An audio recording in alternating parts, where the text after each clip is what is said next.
शादी के लिए देखने गई माँ ने समधन से कहा, शुभम मेरा एक लौता बेटा है, जैसा नाम वैसा गुण। जब जब मैं दूसरे बच्चे ना होने के लिए उदास होती तो रमेश कहते, ईश्वर ने 10 बेटों का गुण दिया है हमारे शुभम में, लेकिन मेरा मन एक बेटी के चाहत में हमेशा कलपता रहा। सोचती थी बहू को ही बेटी का प्यार दूंगी। अपनी बहू को जो छवि मैंने सोची थी, मेघा उसकी बिल्कुल विपरीत थी। उसकी माँ ने ही हंसते हुए कहा, अपने नाम के विपरीत है मेघा। लड़कों की तरह वेशभूषा, हंसना बोलना, अखरपन्ना भरा हुआ था उसमें। जाने शुभम को क्या दिखा इसमें। जीन्स और टी शर्ट में आकर उसने हेलो आंटी कहा। मैंने भी प्रति उत्तर में हेलो ही कहा। तभी उसकी माँ बोली, आंटी के पैर छुओ बेटा। उसको असहज देखकर मैंने कह दिया, रहने दो बेटा, उसकी कोई ज़रूरत नहीं है। बातों से एकदम बिंदास, खिलखिलाकर हंसने वाली, अपनी माँ से हर बात पर तर्क वितर्क करती मेघा मेरे बेटे शुभम की पसंद ही नहीं, उसकी प्यार भी थी।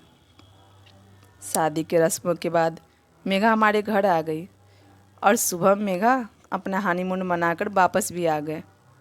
अगले दिन से दोनों को ऑफिस जाना था। सुबह की नींद मुझे बहुत प्यारी थी। सोचती थी बहू आ जाएगी तो उसकी हाथों की चाय पीकर अपने सुबह की शुरुआत करूंगी, लेकिन मेघा को देखकर मैंने अपना ये सपना भुला दिया और सुबह 6 बजे का अलार्म लगाकर सो गई। पूजा की घंटियाँ सुन मेरी नींद खुली। अभी 6 भी नहीं बजे थे। बाहर निकल कर देखा मेघा आरती की थाली लिए पूरे घर में घूम रही थी। मुझे लगा मैं सपना देख रही हूँ। तब तक वो पास आकर बोली, मम्मा प्रसाद लीजिए। फ्रेश होकर बाथरूम से निकली तो मैडम चाय के 2 कप लिए हाजिर थी। चाय पीने के बाद बोली, मम्मा मुझे नाश्ते में बस सैंडविच और चीला बनाने ही आता है, आप लोग नाश्ते में क्या खाते हैं? पीछे से शुभम आकर बोला, जो भी तुम बनाओ हम वही खाएंगे। शुभम ने मेरा हैरान चेहरा देखकर पूछा, क्या हुआ माँ, चाय पसंद नहीं आई? नहीं रे, इतनी अच्छी चाय तो खुद मैंने ही नहीं बनाई कभी। फिर मैंने मेघा से कहा, तुम्हें ऑफिस जाना है बेटा, तैयार हो जाओ, अभी मेड आ रही होगी, मैं उसके साथ मिलकर नाश्ता बना लूँगी। अरे नहीं मम्मा, नाश्ता तो मैं ही बनाऊँगी। फिर तो मैं पूरा दिन ऑफिस में रहूँगी, तो घर पर सब आपको ही देखना पड़ेगा। मेघा कभी कोई मौका नहीं देती थी कमी निकालने का। साड़ी बहुत कम पहनती है, वो हर रोज़ हमारे पैर भी नहीं छूती। उसकी आवाज़ भी धीमी नहीं है, उसे घर के काम भी नहीं आते। रोटी तो भारत के नक्शे जैसी बनती है, जब गुस्साती है तो उफ, पूछिए ही मत। वो एक आदर्श बहू की छवि से बिल्कुल जुदा है, लेकिन ये कमी दूर हो सकती है। खुशियों को भी कभी कभी नज़र लग जाती है। सब कुछ बहुत अच्छा चल रहा था कि रमेश को हार्ट अटैक आ गया। मैं उन्हें आईसीयू के बाहर देख घंटों रोती रहती थी। उस समय मेरी मेघा ने मुझे सास से बेटी बना दिया।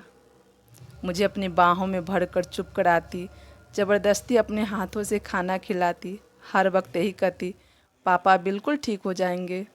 हॉस्पिटल का बिल, दवाइयों का खर्चा इस तरह से देती जैसे उसके अपने पापा का इलाज हो रहा हो। शुभम और मेरे सामने मजबूत चट्टान बनी मेरी मेघा वास्तव में बहुत कोमल थी। घर आने के बाद भी रमेश का ख्याल हम दोनों से ज़्यादा रखती। अपनी नई लबेली शादी के बावजूद देर रात तक हमारे साथ बैठी रहती। मासूम गुड़िया सी बहू का सपना देखने वाली सास को एक मजबूत बेटी मिल गई थी, जिसका चोला विदेशी था पर दिल एकदम देसी था। आज मेरे जन्मदिन पर शुभम ने कहा, माँ तैयार हो जाइए, आपकी पसंद की साड़ी खरीदने चलते हैं। मुझे कुछ नहीं चाहिए शुभम, तूने मेघा के रूप में मेरी ज़िंदगी का सबसे बड़ा तोहफा दे दिया।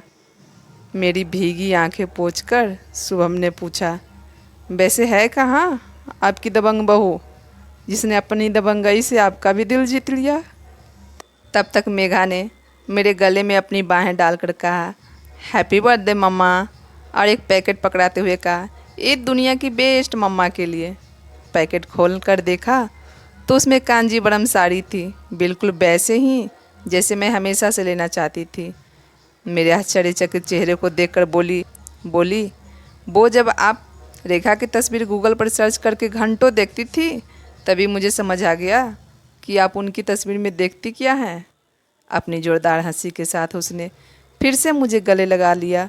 खुशी में बहते आंसुओं को पोंछकर उसने कहा, एक माँ की दिल की बात एक बेटी तो समझ ही जाती है ना मम्मा। हाँ मेरी मेघा बेटी। अगर कहानी पसंद आए तो लाइक शेयर और कमेंट ज़रूर करें। और हाँ, ऐसे ही कहानियों के लिए हमें फॉलो ज़रूर करें। धन्यवाद।